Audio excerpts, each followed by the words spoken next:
नमस्ते दोस्तों, आप सभी का स्वागत है।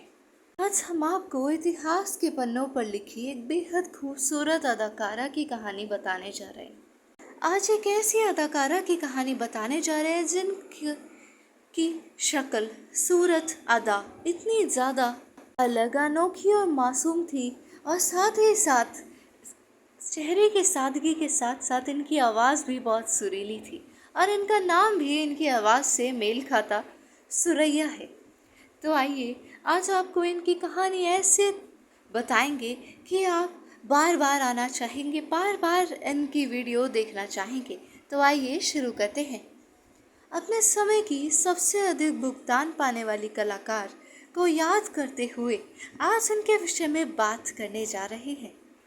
सुरैया सिनेमा में दोहरी भूमिका निभाने वाली आखिरी मशहूर गायिका अभिनेत्री थी, लेकिन 1940 के दशक के आखिर में पार्श्व गायिकाओं ने इस भूमिका को अपने नाम कर लिया था। एक बाल कलाकार के रूप में शुरुआत करने वाली सुरैया का करियर 1950 तक अपने शिखर पर पहुंच गया था, और उन्होंने अपना फर्श से लेकर अर्श तक का सफ़र आसानी से तय कर लिया था। उनके मधुर दिल को छू लेने वाले गीत आधी सदी से भी ज़्यादा समय बाद भी संगीत प्रेमियों का झकझोरते हैं। अपने सुनहरे दिनों में वह किंवदंती बन गई और अपने समय की सबसे ज़्यादा पारिश्रमिक पाने वाली कलाकार भी बन गई। उन्हें उस समय के महान गायक और सुपरस्टार के.एल. सहगल के साथ लगातार 3 फिल्मों में सह कलाकार बनने का अनूठा सम्मान भी मिला था। तदबीर, उमर खयाम और परवाना। ऐसा कहा जाता है कि सुरैया को के.एल. सहगल की सिफारिश पर फिल्म तदबीर में नायिका के रूप में मौका मिला, जो एक रिहर्सल के दौरान उनकी आवाज़ से काफ़ी प्रभावित हुए थे। 15 जून 1929 को लाहौर में जन्मी सुरैया जम्माल शेख बचपन में ही भाटी गेट ग्रुप के अपने चाचा जहूर के पास रहने मुंबई आ गई थी, जो वहाँ कारदार फिल्म्स में काम कर रहे थे। उन्होंने अपना करियर एक बाल कलाकार के रूप में ऑल इंडिया रेडियो के बच्चों के कार्यक्रम में भाग लेकर शुरू किया था। उनकी पहली फिल्म भूमिका एक बाल कलाकार के रूप में ताजमहल में थी, लेकिन यह उन दिनों के उभरते संगीत निर्देशक नौशाद थे जिन्होंने उनके गायन प्रतिभा की पहचान की, और उन्हें उस समय के प्रसिद्ध स्टार मेहताब के लिए फिल्म शारदा में सदाबहार लोकप्रिय धुन पंछी जा पीछे रह रहा है बचपन मेरा गाने को गाने के लिए कहा। वह तब केवल 12 वर्ष की थी और माइक तक पहुंचने के लिए उन्हें एक स्टूल पर खड़ा होना पड़ता था।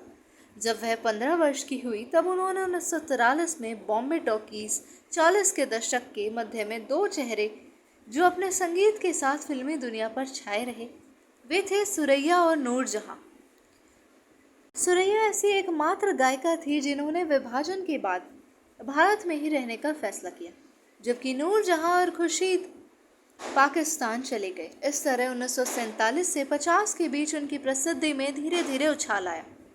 हालांकि प्लेबैक सिस्टम ने दृश्य में प्रवेश किया था, लेकिन सुरैया अपने अलग व्यक्तिगत शैली, अपनी मधुर अनुभवी आवाज़ और सीधे सरल उच्चारण के साथ श्रोताओं को लुभाने में पूरी तरह सफल रही, और उनकी लोकप्रियता की कोई सीमा नहीं थी। कि सबसे बड़ी बॉक्स ऑफिस हिट फिल्में प्यार की जीत, बड़ी बहन और दिल लगी थी। सुरैया ने 1950 के दशक में अभिनय और गायन जारी रखा, लेकिन ज़्यादातर फिल्में सफल नहीं रह सकी। उन्होंने 1954 में सोहराब मोदी द्वारा निर्मित मिर्ज़ा गालिब में थोड़े समय के लिए वापसी की थी, और इसकी शानदार सफलता ने सुरैया को नई ख्याति दिलाई, खासकर इसलिए क्योंकि उन्हें यह भूमिका तब मिली थी जब मधुबाला और नरगिस जैसी उस समय की अन्य शीर्ष खूबसूरत हस्तियां इसे हासिल नहीं कर सकी थी। तो इस प्रकार का रहा था कुछ जीवन उनका। अब आपको देव आनंद के साथ उनके कुछ पलों के विषय में बता देते हैं। सुरैया के जीवन का सबसे महत्वपूर्ण और बहुचर्चित प्रसंग 1950 के दशक की शुरुआत में उभरते युवा अभिनेता देव आनंद के साथ उनका रोमांटिक लाइफस्टाइल था। उस समय यह चर्चा का विषय था, ठीक वही चीज जिससे किंवदंतियां बनती हैं। देव आनंद के साथ उनकी 7 फिल्मों में नायिका थी जिन्हें मध्यम सफलता मिली थी। एक फिल्म शूटिंग के दौरान एक नाव असल में पलट गई और देव आनंद ने सुरैया को डूबने से बचाया। यह घटना उनके रोमांस की शुरुआत थी। सुरैया को भी उनसे प्यार हो गया और दोनों ने शादी करने की योजना बनाई, लेकिन सुरैया की दादी ने इस रिश्ते का विरोध किया और उन्हें देव के विवाह प्रस्ताव को ठुकराने के लिए राजी कर लिया। उन्होंने जीवन भर अविवाहित रहने का फैसला लिया और 31 जनवरी 2004 को एक अकेली महिला के रूप में उनकी मृत्यु हो गई थी। सुरैया का करियर लगभग 20 साल तक चला और उन्होंने अपने समय के लगभग हर मशहूर स्टार के साथ मुख्य भूमिका निभाई और मोहम्मद रफ़ी, तलत महमूद और मुकेश जैसे प्रमुख पार्श्व गायकों के साथ भी गाया। इस प्रकार अविस्मरणीय गायिका की आवाज़ और उनके गीतों का विशाल संग्रह दुनिया भर में उनके लाखों प्रशंसकों को खुश करता रहेगा और उनकी आवाज़, उनकी सादगी, उनके दिल लगी इसी प्रकार अमर रहेगी। अगर आपको वीडियो पसंद आई तो कृपया करके चैनल को लाइक और सब्सक्राइब कर दीजिएगा और यूँ ही हमारे चैनल पर आते रहिएगा, हंसते मुस्कुराते रहिएगा प्यारे प्यारे दोस्तों।